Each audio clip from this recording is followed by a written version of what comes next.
Hello, everyone, and welcome to the Thriving Relationship Show. I am your host, Christine Eartheart, founder of the Center for Thriving Relationships, and I am so excited and grateful you are here and to get to support you in experiencing more love, connection, and understanding in your relationships.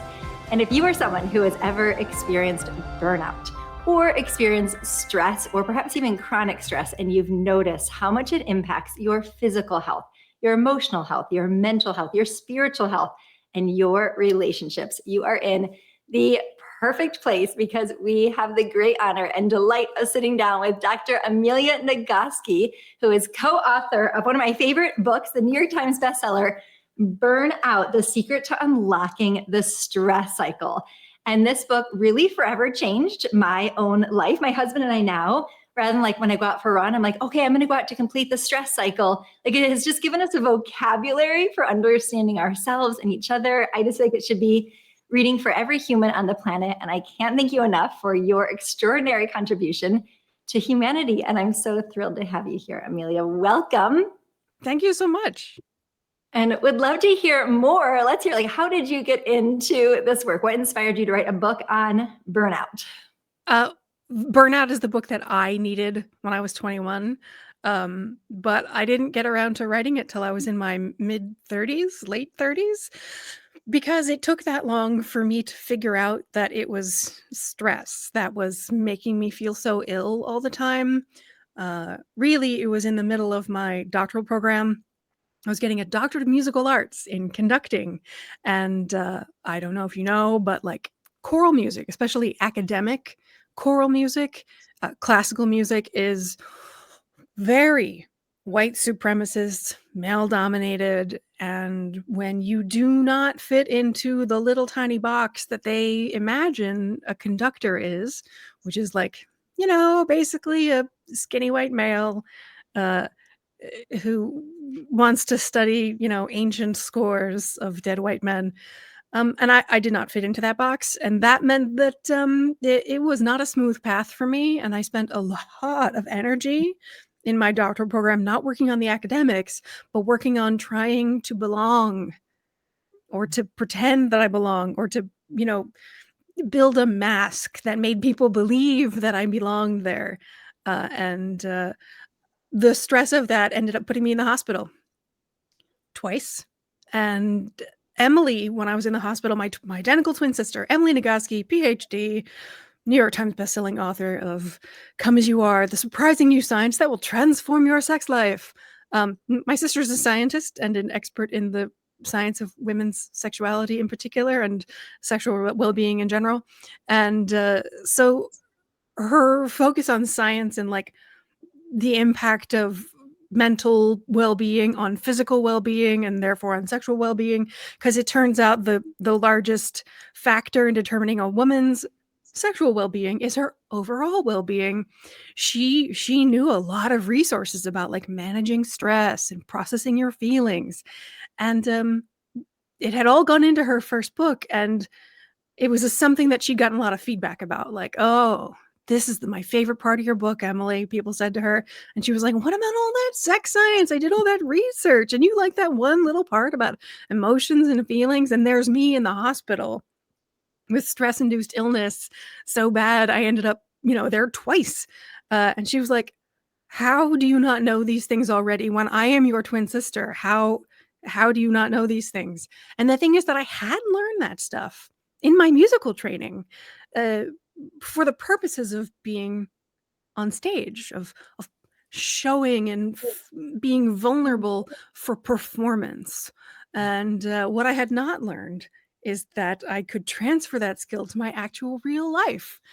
And it was when I learned that, and Emily and I had that conversation, Emily said, we should write a book about that. So that's what Burnout is. That is amazing. I love that the two of you as sisters partnered to do this together. And thank you so much for sharing your story. And, I think obviously stress has such a big physical, consequence for all of us, but it's not always so apparent. So I just honor you so deeply for using those moments to, now serve the world in such a huge way and come out on the other side. And it's affecting all of us though.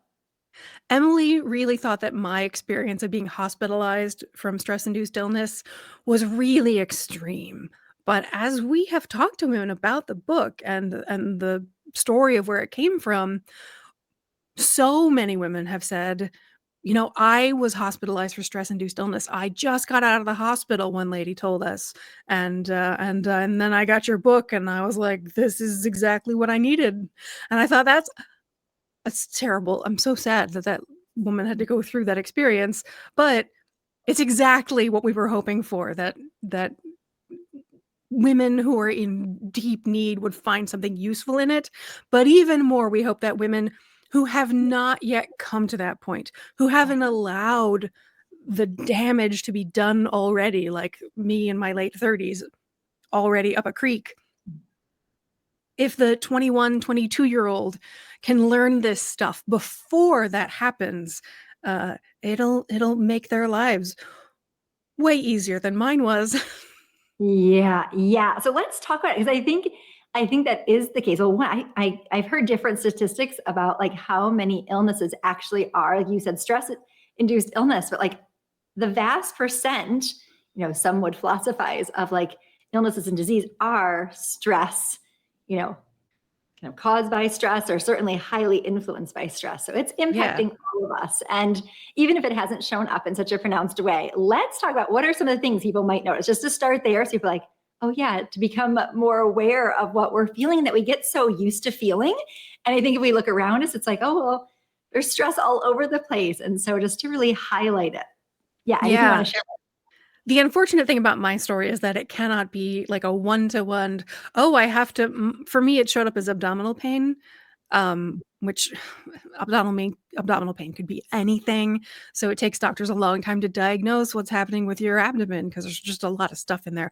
And it's just not very helpful to people to think, okay, if I feel abdominal pain, that means I'm overly stressed. Nope. Unfortunately, I can't say like this is what to look out for, because the stress response happens all over your body. So like in the environment of evolutionary adaptiveness, what happens with the stress response is it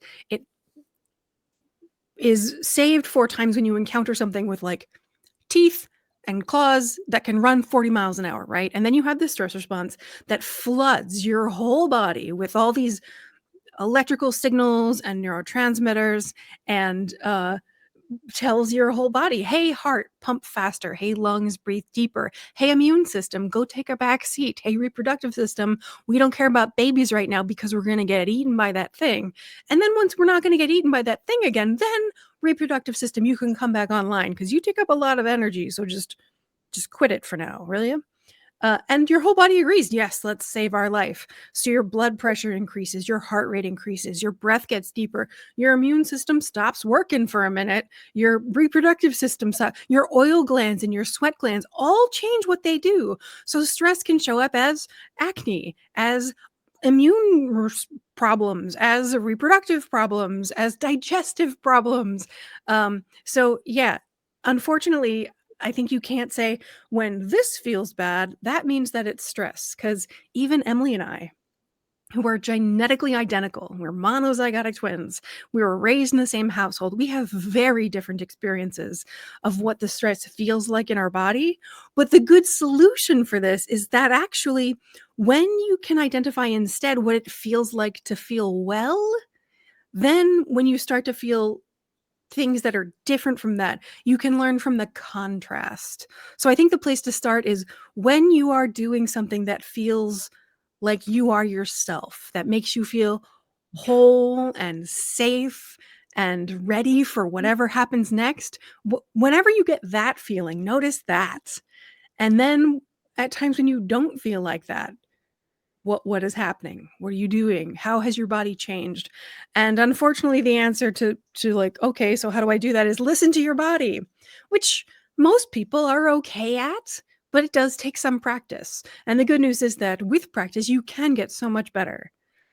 Unfortunately, there is I keep going, there's good things and there's bad things, and there's good news and there's bad, but that's the way it is. It's the nature of the universe, So once you learn which you can learn how to listen to your body, everything will get easier. Unfortunately, the world around you is going to keep telling you that the idea of listening to your body is like non-scientific, woo-woo, touchy-feely, herpa-derpa. It's not valid. Because only the scientific way of approaching things, of diagnosing specific physiological responses, is the only way to know what's going on with you. That approach is brand new to society. I mean, like 150 years maybe have we thought that like a medical professional should tell us what's wrong, and that listening to our own bodies is the wrong way to do things. That's not correct. And so we have to unlearn that kind of new cultural idea.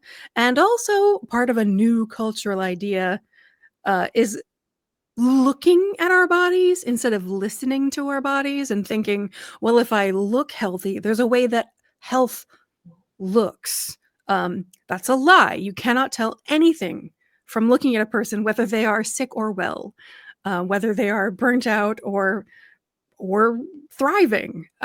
So the things to unlearn are medical ideas that what your body tells you is different. You have to learn how to listen to your body when you overcome that. And you need to remember to listen to how it feels rather than basing your evaluation of your status on how you look. That was a lot. I'm so sorry it went on so long. So good. Oh my, I was riveted by every word. So totally permission giving, for us to recognize that stress shows up, it can show up anywhere, and to really trust ourselves, and that knowing we have, like, even though it could be for somebody, right, digestively, for us, it could be inside, it could just be absolutely the whole gamut. Joint pain could be anything. It could be anything. And so to trust ourselves, and I love the invitation to look at the contrast, like notice when we're feeling well and what feels different in those moments. And so, no, that's all so wonderful. Thank you so much. And how about in our relationships, really of all kinds, with romantic partner and beyond? What are some things that we might notice look different when we're in a stress state or in burnout versus maybe when we're more in our wellness? Well, I don't know about you, but when I am stressed and burned out, I sometimes snap at the nearest mammal.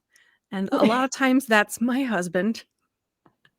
And that's not great for our relationship. So if I get home from a hard day and he wants to come talk because he's been home all day with the dogs, and, oh, look, another human being is home, and welcome home, and let's talk about our days. And I'm just like, I want us to sit alone for 10 minutes and read a book. Can you just leave me alone for that's not great for our relationship. So when I can manage my own feelings and recognize, oh, this is what's happening with the stress, I can do whatever it takes for me to complete that leftover stress response. Because remember back in the environment of evolutionary adaptiveness, when your body was flooded with all those hormones, neurotransmitters, electrical signals, all of that happens in the environment of evolutionary adaptiveness. And you run and you jump and you climb and you hide in the cleft of the rock, and you see you have escaped from the monster. You are safe and you feel fine. And you used up the heart rate increase, the increased blood flow, the increased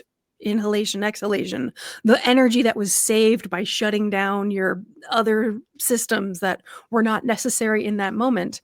You use that up in order to solve the problem of the teeth and the claws and the 40 miles an hour. These days, we're not chased by animals as much.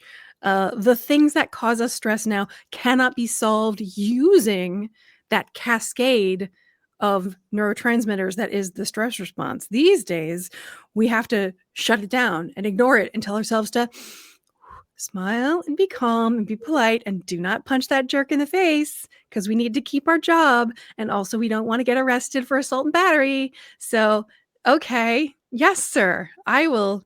And we shove it down. But that cascade of hormones happened. It happened. And your body responded the way that it's built to respond. And we just ignored it and let it sit there. So what we need to do is allow that. It's supposed to be a cycle that has a beginning, a middle, and an end.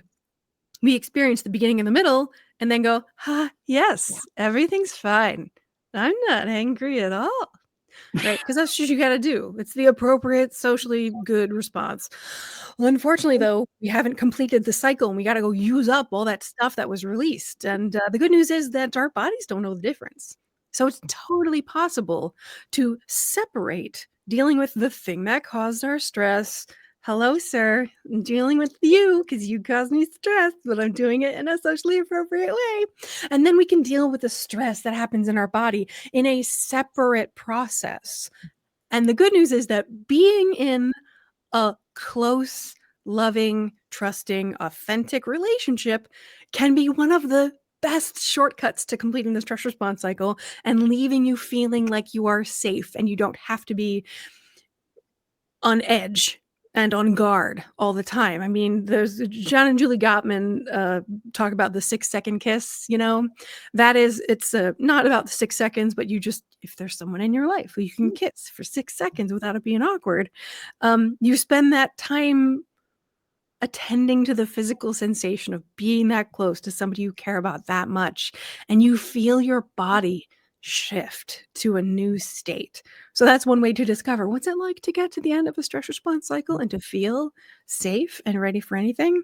6-second kiss or 20-second hug. You don't have to be in a kind of romantic sort of relationship to hug for 20 seconds, but it does have to be somebody you genuinely love and trust. Because if you don't really love and trust them, then like after about 4 seconds, the hug becomes awkward. But if you can just each support your own center of gravity, wrap your arms around each other and feel each other's presence and let your body recognize, I am safe, I am home. Then it might be 18 seconds, it might be 22 seconds, but after a time, your body's going to shift from a state of tension and on guard, ready to defend itself, to safe and able to shift back into a state of calm and safety. Yes, yes, yes. Yeah, go ahead.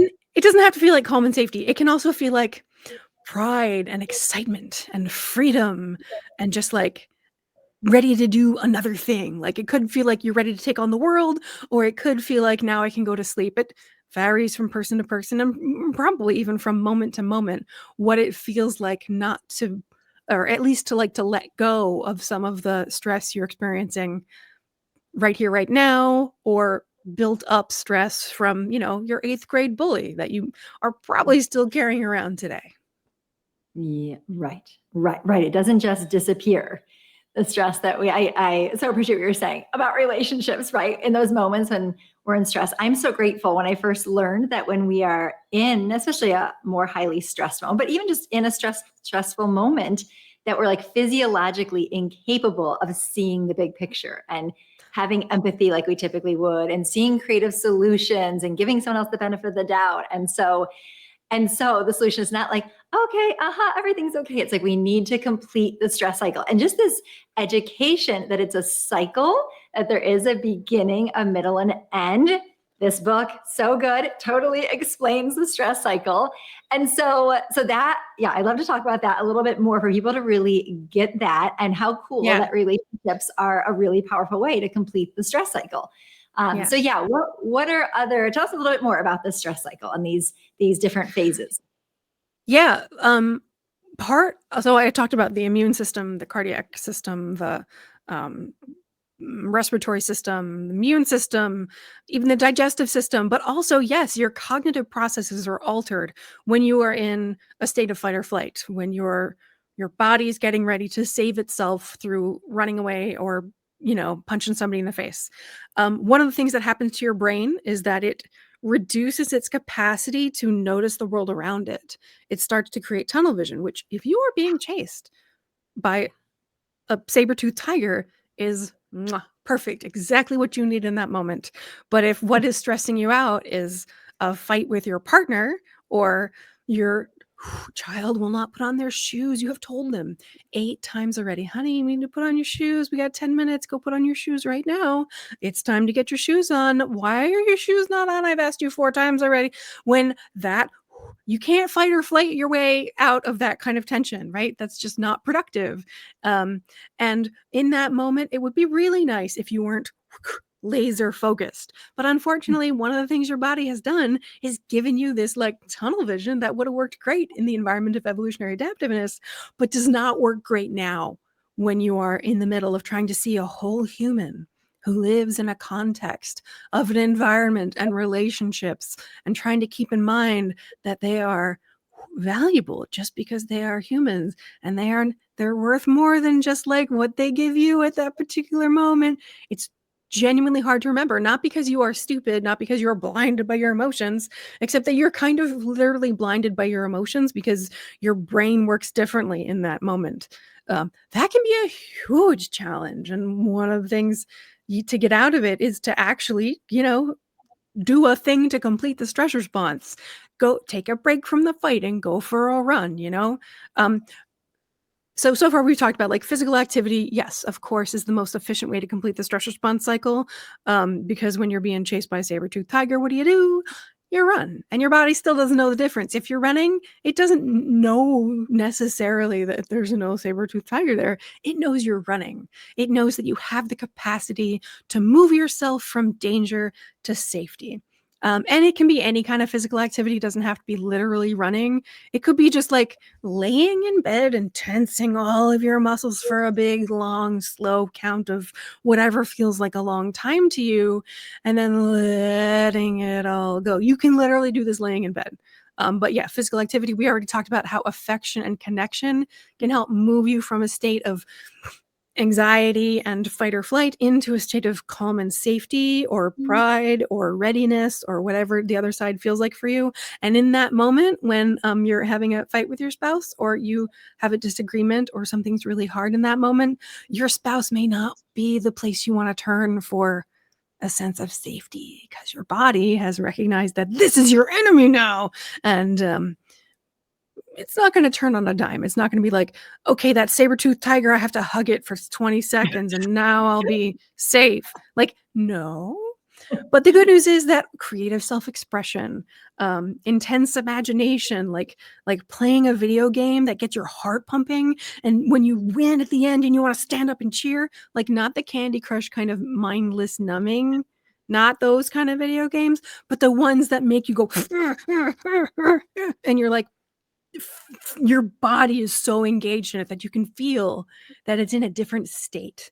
It can genuinely move you, because your imagination doesn't know the difference between a made-up digital pixel enemy versus, one in real life. Your brain's still experiencing the same processes as if you were feeling threatened and fighting for your life. It's one of the reasons they're so satisfying. So that was physical activity, creative self-expression, and imagination, and connection. And if your fight with your relationship is the hard thing, then you can just go have a break to go to your mom's house or your best friend's house and find that safety and connection there.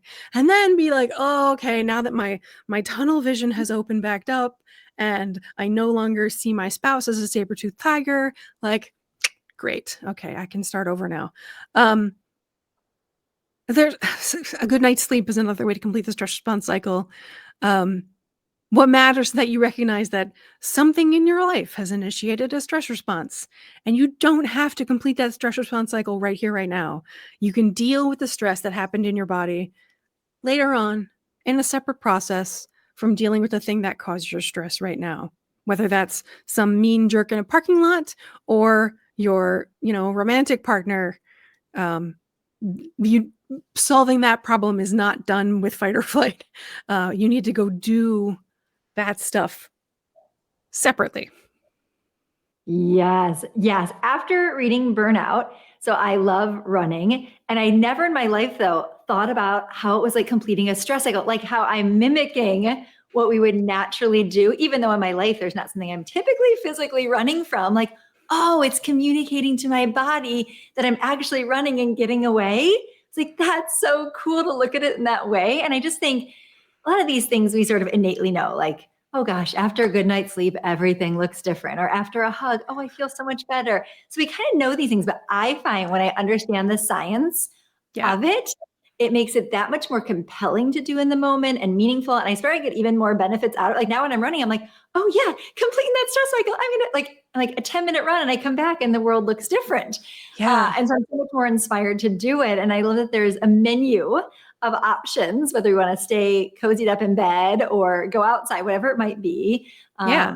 Really, And really there cool. needs to be so many options because there are so many factors that go into whether or not one particular means of completing the stress response cycle will work for you at a particular moment. Like you and my sister are both natural exercisers, which about, more than half of people are natural exercisers. They're listening right now and thinking, yes, when I go for a run, I always feel like the world has lifted off my shoulders. I'm going to tell you right now, I have never experienced that, never, not once. And I've been a regular exerciser my whole life because, the world says you should exercise and it's good for you. So I'm like, okay, I'm going to do that. But I have never felt that way. Not even after like yoga or Tai Chi or any kind of physical activity that leaves other people feeling, yes, I am at one with my body. Like I've just never. So people vary is what I'm saying. So not everybody's going to respond to the same thing the same way. And not everyone has access to physical activity specifically or any of these other things that I've been talking about. Some people don't have somebody they're close enough with to have like the 20-second hug or the 6-second kiss, or at least not yet or not now, or just for a few days in their life when that person goes on a trip or something. So that might not be effective in that moment. But like for physical activity, if you have physical disabilities that reduce your capacity to access this, well, that's not useful for you, is it? And it does feel really crappy when people are always saying physical activity is good for you. It reduces your stress. Physical activities as if it's the only thing and as if that's the reason to do it. And like, if you're a woman and you're like, I'm going to go for a walk and it'll feel great. And you go out and you're walking and you get catcalled. And now this thing you were doing to reduce your stress has increased your stress. So it's not as simple as like, exercise is good for me. So if people are listening and they're like, I've never felt, I've always heard this, that stress is, that physical activity is good for stress reduction or management. And I've just never felt it, like you and me both. I agree. I've never experienced that either. And there's lots of reasons why you might not experience it. Going to the gym, for example, well, if you're trans and you try to use a locker room at a gym, you might be taking your life in your hands. It's just not as simple as, oh, go to the gym and work out. Or if you can't afford to go to the gym, or if you have the physical disabilities that mean that's not accessible for you. Or if you just have a body that doesn't recognize that and doesn't respond the same way as most. It's just more complicated. And I want to like honor the people who are like, that doesn't work for me. That's why there's sleep and imagination and creative self-expression, so that you always have access to something. I appreciate that so much. I really appreciate your global perspective. And again, it's like inviting people to trust themselves. So if something isn't working, then it's not working, and Right. not to lose hope. Like there are other options, and to listen to what our unique bodies need. Exactly. Yeah. Yeah. Thank you so much for that. So also you kind of touched on this distinction between the stress and the stressor. And again, this is another one of the revelatory things in your book. So I just want to really highlight this for people because it's so easy. Well, we'll talk about relationships for us to think like, to try to manage our stress externally by like wanting our partner to change or just show up differently. Like I would just be so much calmer or more peaceful if you would just if you didn't leave the dishes in the sink, if you didn't do this, or in our own personal lives, like once I get this next thing done, then I'm going to feel better. But it's like very fleeting. And those are important, to tend to in some way. And if we're not addressing the stress, right? So those are the stressors. If we're not addressing the stress, then there's always going to be something. And we're just trying to really externally manage it. And I so appreciate your insights around this, and anything you want to say about that when it comes to our individual lives and our relationships, and just for people to really create that distinction in their lives. So we tell a story in the book. We have these composite stories we make up two imaginary women who experience real things that real women have told us have happened to them. And one of them is a story about Julie, who's in a relationship. She's married to a man who does not do the dishes correctly. he says, "I did the dishes, hun." And he put all the dishes in the sink. He collected the dishes from the house and put them in the sink. She's like, "That doesn't count as doing the dishes." And so he does the dishes. He puts them in the dishwasher. He runs the dishwasher. He wipes down the sink, and he's like, "Wow, I cleaned the kitchen, honey." And she's like, "No, you did the dishes. The rest, the counters you didn't wipe down. You didn't, you know, get rid of all the scraps from the various places. You didn't clean the kitchen. You didn't mop. You didn't even sweep. You didn't clean. You did the dishes." And she is very stressed out about her work life and trying to like get through these problems of communication with her spouse. And they go into therapy, and her husband says to the therapist, "Well, it seems to me like if she wants it done her way, she has to do it herself." And she's so mad because what a rude thing to say. What a rude thing to say. If you want it done your way, you have to do it yourself. But then the therapist is not exactly agreeing with her that like her way is the only way to do things. It turns out other people get things done in their own way, and maybe that's all right. And so if this is part of their relationship, then her understanding of like what is causing her stress, what is causing her stress? Is it that the dishes are not getting done? Is it that the kitchen's not getting cleaned? Or is it that she believes that there's a certain way to do it, and that it has to be in that way, or it's no good at all? That kind of perfectionism can be a stressor inside us, and therefore identifying what is actually causing the stress is step number one. So identifying the thing you're actually stressed about. Is it a problem with the other person, or is it a problem with your agreements about, what's expected that have not been made clear? Or is it really that you could change what you expect? The second thing is that if genuinely there is nothing happening that you've asked for, you've asked your husband to do the dishes at least every day for a month, and it just has never happened, and the dishes are very stressful. I'm using the dishes as an example because it's a real life thing. So it's not a matter of like your expectations are different or you're having a kind of perfectionism thing. This is like your sink is full of dishes all the time and no one ever helps you. Um, if you never get any relief and there's never any help coming from anywhere, then the first day that you're stressed about it is hard and you're like annoyed. And then the second day, and then the second week, and then by the end of the month, you've got all these little pieces of stress that are adding up and adding up and adding up. And you can't escape from all that stress because it's built up in your body. Does, after a month of having no help, does doing the dishes now relieve your stress? No. It might get the kitchen clean, it might solve the problem, but when you have been living in an environment where this has been a thing that you have literally asked for help for and been denied help for a month, that is a completely different level of stress where solving the problem, doing the dishes, is not going to eliminate that stress. In that case, you need to deal with the stress itself in your body in a more effective way. Doing the dishes is not really very stress reducing for most people. For some people, they may find it like the most refreshing thing in the world, but I think most of us, no. It's got to be something a little bit more physically engaging or more that comes from an internal desire than it is like, oh, I have to do this thing.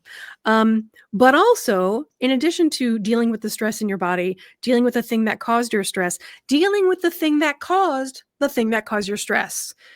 This is where I wanted to go with this.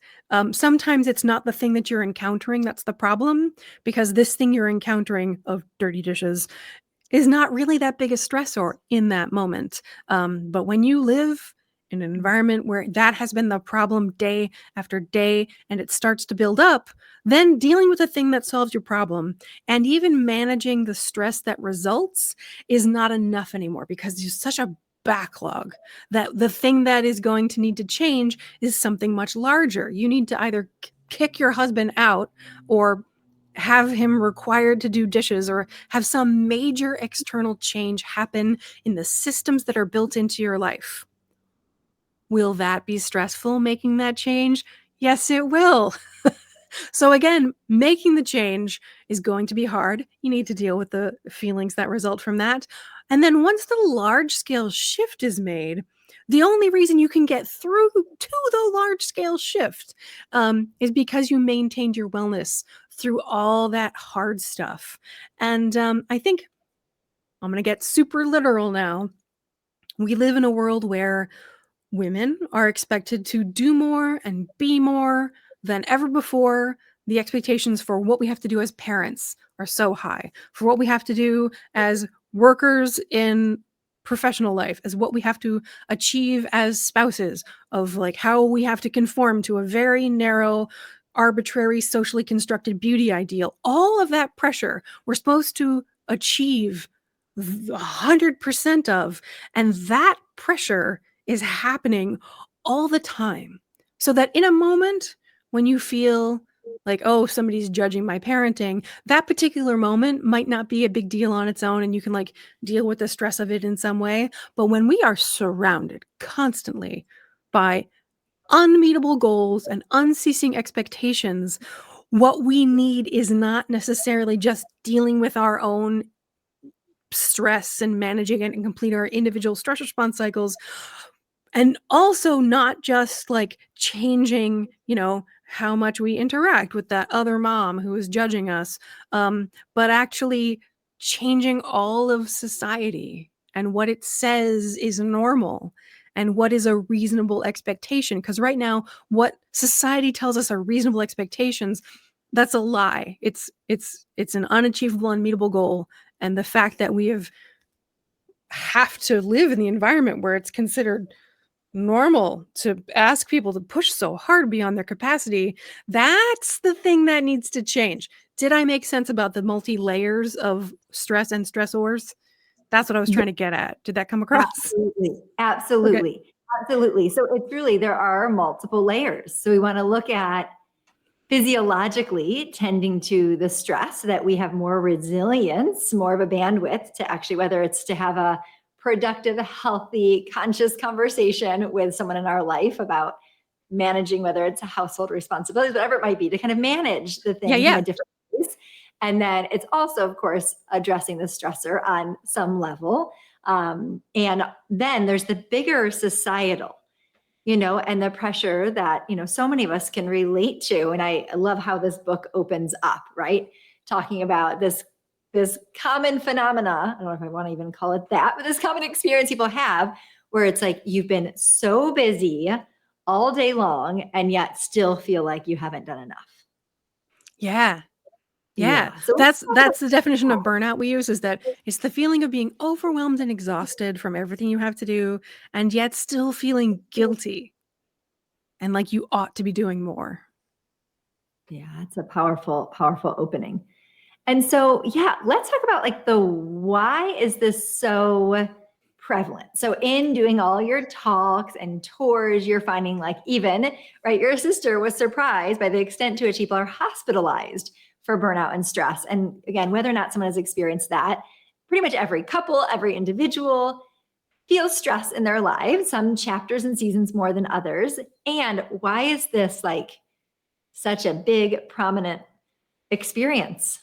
Is it different now than it's been in the past? Any insights you have about like what is going on that we're experiencing, that so many people are experiencing this?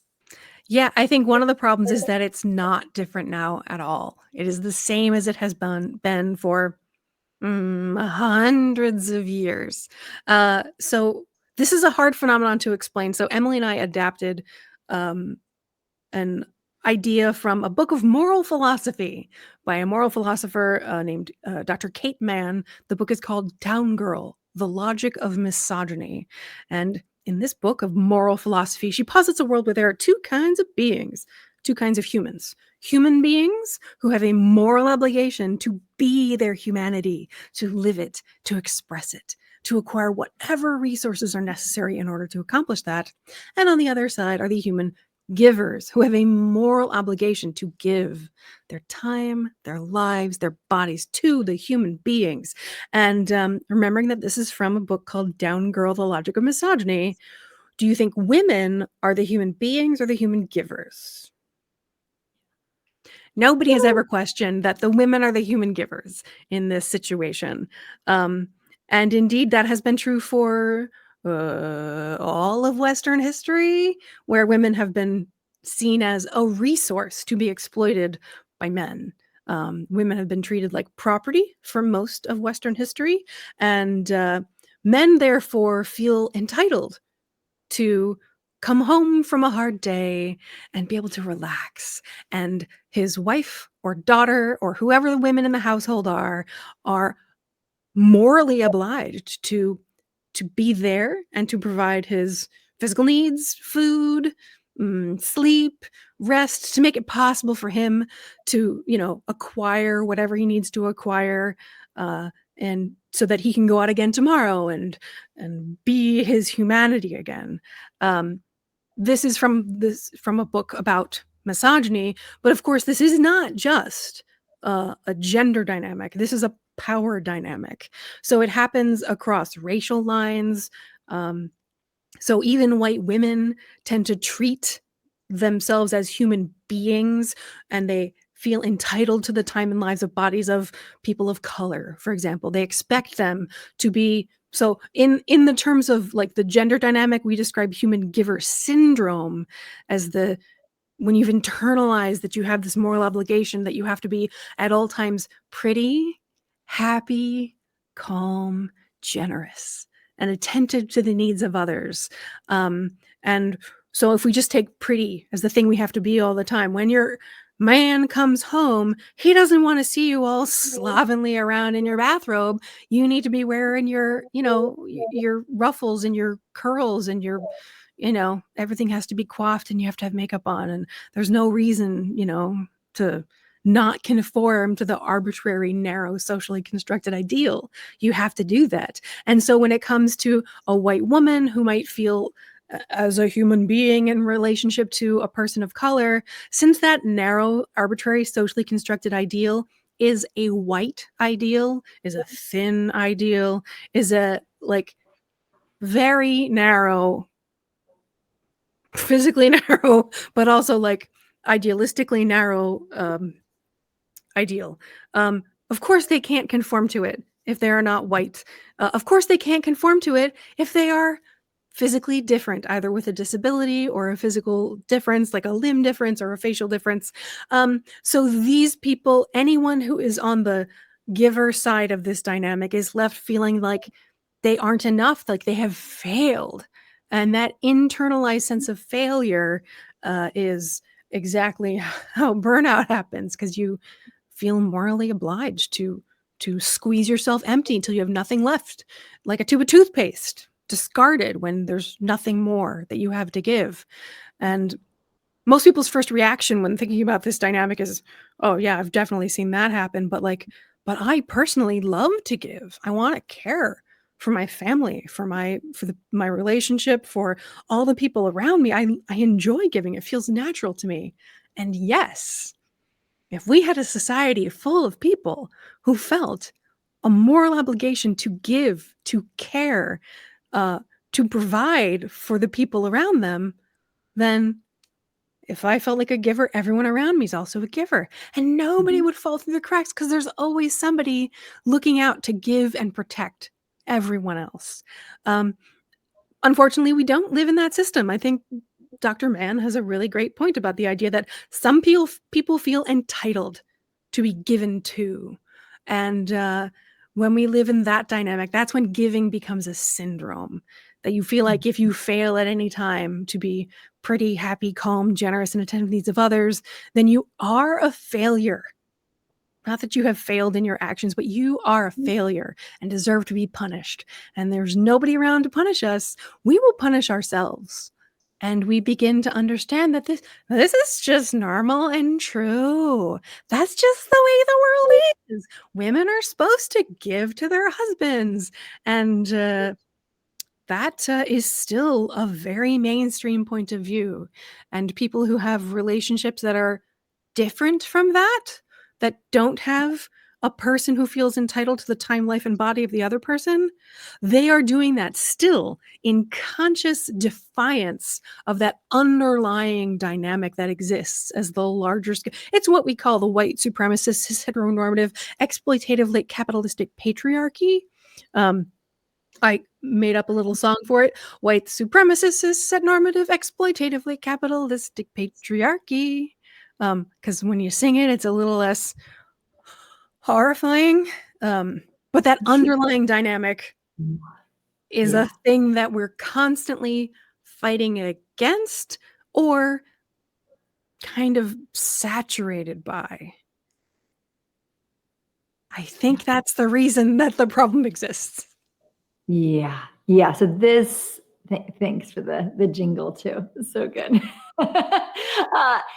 For people to really look at in their relationships, like, are there these unspoken, oftentimes, agreements and expectations that are contributing to at least one partner feeling perpetually stressed and like they can never do enough, and they feel all of the weight and the pressure, and are just so unhappy and like starving to be replenished on the inside? And so I think it's a really good check-in and a really wonderful invitation to think about, like, what would it be like to enter into relationships or to co-create a relationship together where you can be these, givers to one another, because that, can be synergistic. But otherwise, if there's just an expectation that someone is just to deplete themselves, give to somebody else to the extent that it's, wreaking havoc. Yeah. There is such a strong external perspective on what the role of each person in a relationship should be, that if you want to create a relationship that's different from the kind of sitcom default, that has to be a choice that both of you make. And I also think that if you want to embrace the sitcom default, it needs to be made explicit and discussed out loud in words. This is how it's going to be. One of us is going to go out and work in the world. The other one's going to stay home and keep the house, maybe raise the kids and do all the work that is done, not for pay. And this is how we're going to balance our lives. If you want to do it that way, there's nothing wrong with doing that way, as long as it's explicitly understood that these are the roles, and that if either one of you starts to feel burnt out or unsupported in your role, then you have to renegotiate.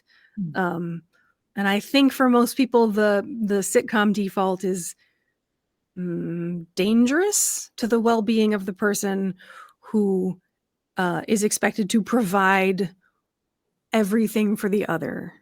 Now, I'm not saying that, like, if you're the person who goes out and is the breadwinner and makes all the money, that you're not providing anything, but you certainly are. And certainly, if we go back to the human giver syndrome, being a human being who feels the entitlement to other people's time, energy, body, and lives, but also the moral obligation to be and express their humanity and to acquire and do that. Actually, Emily and I came up with the term human winner syndrome, because being stuck in that dynamic is also not great for you, because the people who are expected to be the human beings are never allowed to feel tenderness toward their spouse or toward their kids, or to feel vulnerable or weak, because they're always supposed to be this one very narrow, socially constructed ideal.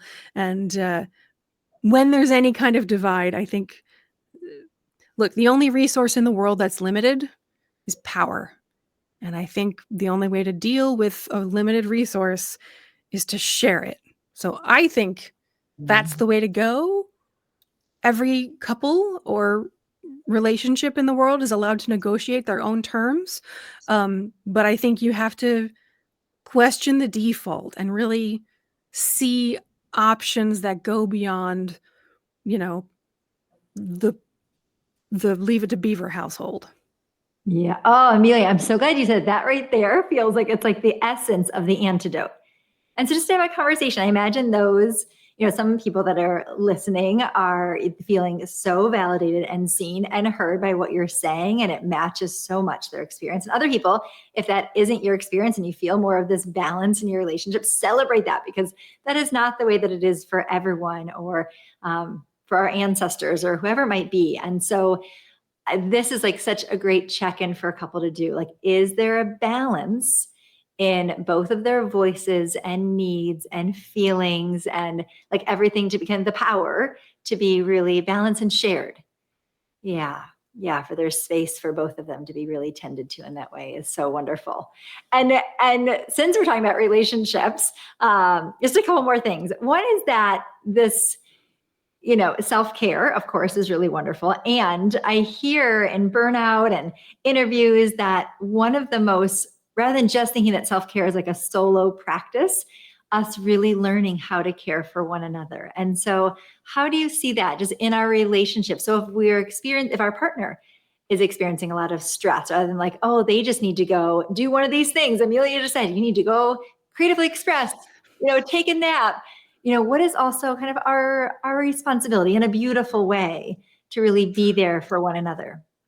I think the most important to do when someone you love is experiencing burnout is to remind them that the socially constructed ideals that they feel this pressure to conform to, or what their boss tells them they're supposed to act like at work, or what the internet says that their parenting is supposed to look like, that external ideal is made up. It's a lie meant to keep you feeling like a failure. And what actually matters is that I here as your friend, as your family member, I'm here to tell you that what you do is enough, that who you are is enough. You don't have to change. You don't have to conform. You don't have to be or do anything more than what you already are. You don't have to fit into a large herd that is the average herd of humanity. You fit into my herd, and you are right in the middle of all of us around you who care for you. And you are allowed to sleep 9 hours. You're allowed to sleep 10 hours. You deserve it. And we will do whatever it takes to care for that, because that person can be like, all right, I'm going to bed, I'm getting up. But like, if the rest of the household is not protective of that, not sharing, that's what we mean when we say the cure for burnout's not self-care. It's all of us caring for each other. We can't get 9 hours of sleep alone. We have to have the cooperation of the people we live with.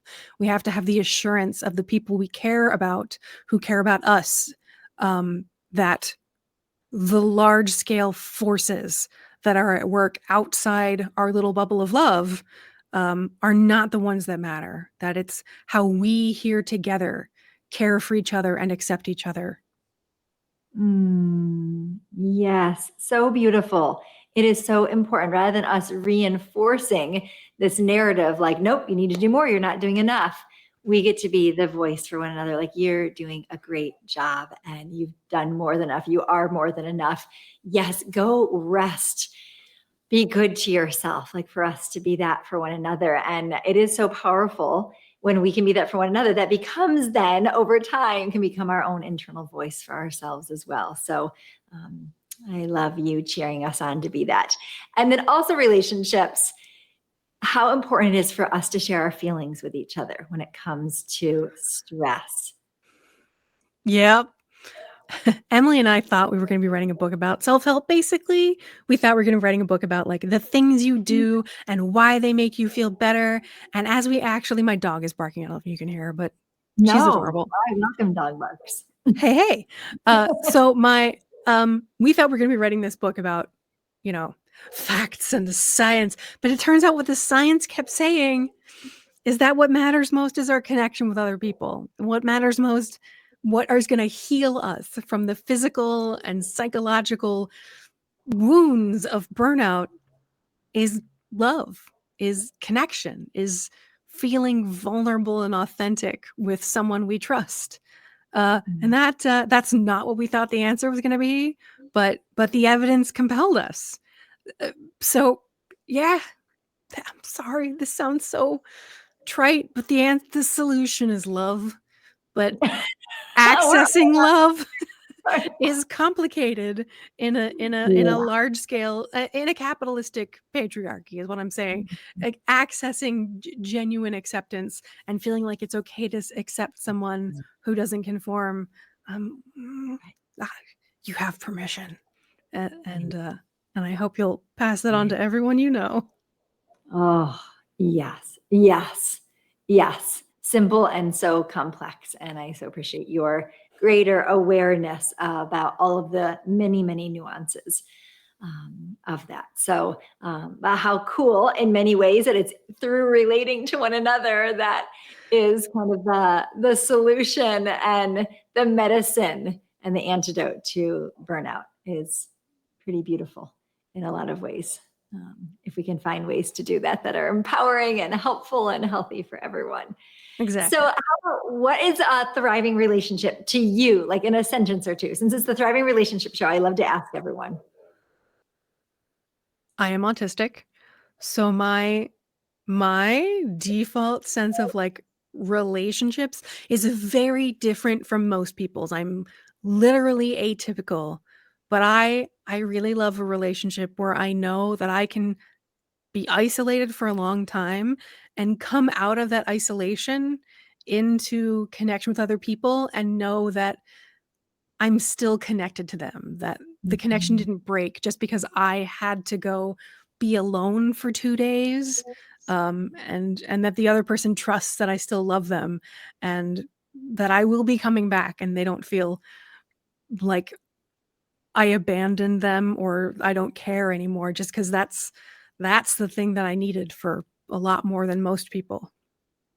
That is so meaningful. Thank you so much, Amelia. I really, really appreciate that. And that we can really kind of all relate to that. I mean, it's connected to what you were saying, even about just giving each other permission and being that voice of encouragement, like, oh, whatever you need to Yeah. go take care of yourself is ultimately going to benefit the relationship. And that we're Yes. supporting each other in that. So I'm a much better partner when I have access to adequate isolation.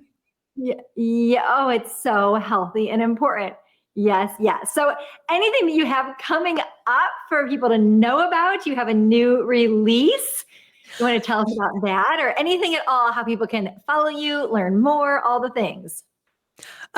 I mentioned that I'm autistic, and so, as soon as I got diagnosed, which was actually pretty recent, I started a YouTube channel called Autistic Burnout. It's very small and very niche, but if you're autistic and you wanna know about the differences between the science that's in our book versus the science as it applies to autistic people, I talk about that there, and we did just in January I'm showing you now, here we go. Woo! That's the Burnout workbook, 'cause, What is the people tagline? told People told us that, the 80,000 words with 27 pages of references was a little overwhelming for sorting through and just finding out, what do I do? How do I feel better right now? So if you're more interested in results than receipts, the workbook is available now. I love it. I love it. Yeah, I'm sure you can find that all the places. Okay, Yeah. wonderful. We'll link to that in the show notes, of course. Anything else, Amelia, that you are inspired to share with those tuning in? Just please take away that the cure for burnout is not self-care. So if you've been trying self-care this whole time and it didn't work for you, it's not because you weren't trying hard enough. It's because the cure for burnout is self-care. And if you feel like you just need more grit, nope, you just need more help. And that's perfectly natural. And you deserve it. And I hope you get it. Cheers to that. Thank you so much for just being an advocate. I feel like you're just an activist for us transforming how we relate to our bodies and stop overriding them and actually listening to them and listening to one another and supporting one another and being much healthier, happier, and more connected humans. So I'm so grateful. Thank you all so much for tuning in, and we'll see you next time. Thanks. Bye. Want more support for your relationship or want to become trained as a certified relationship coach to help other couples? We warmly welcome you to head on over to centerthrive.com. Thank you so much, and I can't wait to see you next time on the Thriving Relationship Show.